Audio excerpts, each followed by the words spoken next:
ये पूरा असंवैधानिक है और हम ये चेतावनी देते हैं। कपिल सिब्बल जस्टिस यशवंत वर्मा के लिए बैटिंग क्यों कर रहे हैं? जस्टिस वर्मा के खिलाफ अगर सरकार इंपीचमेंट मोशन लाती है तो इससे सिब्बल को मिर्ची क्यों लग रही है? अगर जस्टिस वर्मा, जिनके घर से लगभग 15 करोड़ का जला हुआ कैश जब्त किया गया, अगर वो हटा दिए जाते हैं, वो भी संसद के द्वारा, तो इससे सिब्बल के पेट में दर्द क्यों होता है? कहीं ऐसा तो नहीं कि सिब्बल पूरे इंडी गठबंधन की तरफ से जस्टिस वर्मा को डिफेंड करने उतरे हैं?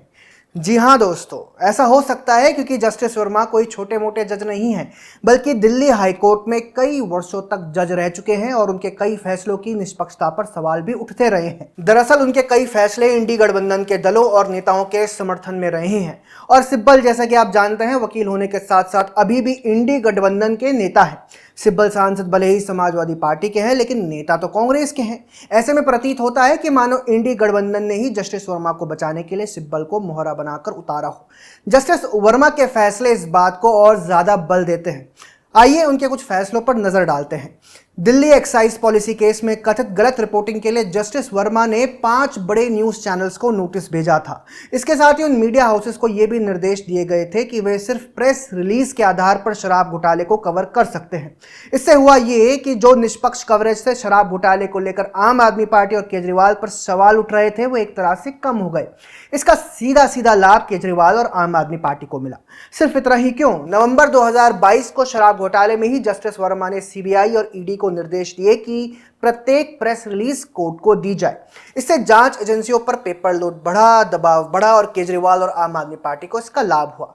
इसके अलावा अक्टूबर 2022 में जस्टिस वर्मा ने आम आदमी पार्टी के नेता सत्येंद्र जैन के खिलाफ बेनामी कानून के तहत चल रही कार्रवाई पर भी रोक लगा दी। सितंबर 2023 में जस्टिस वर्मा ने भ्रष्टाचार को लेकर जेएमएम मुखिया शिबू सोरेन के खिलाफ चल रही लोकपाल की कार्यवाही पर रोक लगा दी। इसके बाद 2024 लोकसभा चुनाव के समय जब इनकम टैक्स ने देनदारी को लेकर कांग्रेस के बैंक अकाउंट फ्रीज कर दिए थे, तो ये जस्टिस वर्मा ही थे जिन्होंने अपने आदेश में अगले आदेश तक अकाउंट खुलवा दिए थे।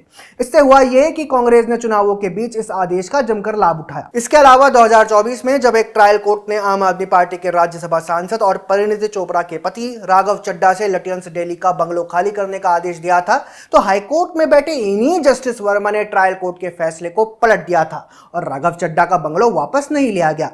दोस्तों, जस्टिस वर्मा के इन सभी फैसलों में एक पैटर्न तो दिखाई देता है।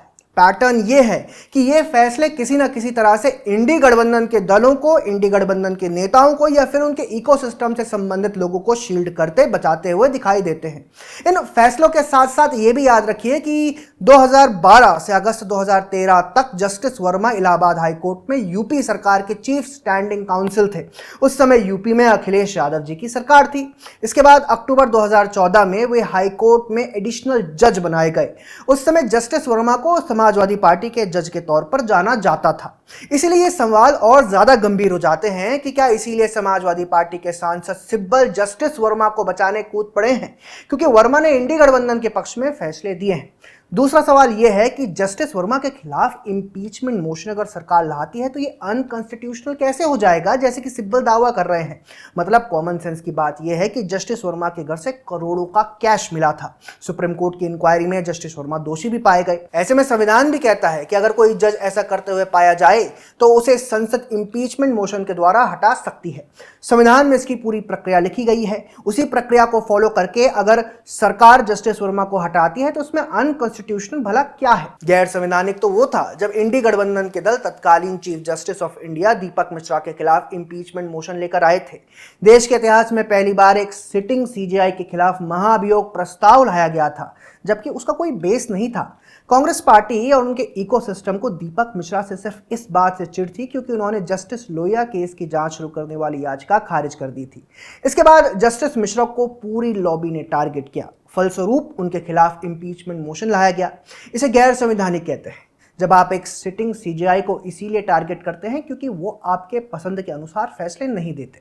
खैर, सिब्बल के मुखौटे के साथ पूरा इंडी गठबंधन जस्टिस वर्मा के बचाव में खड़ा दिखाई दे रहा है। इसको लेकर आपका क्या कहना है, कमेंट सेक्शन में हमें जरूर बताएं। अगर आपको हमारा कंटेंट पसंद आता है तो हमारे चैनल को सब्सक्राइब भी कर लें। जय हिंद।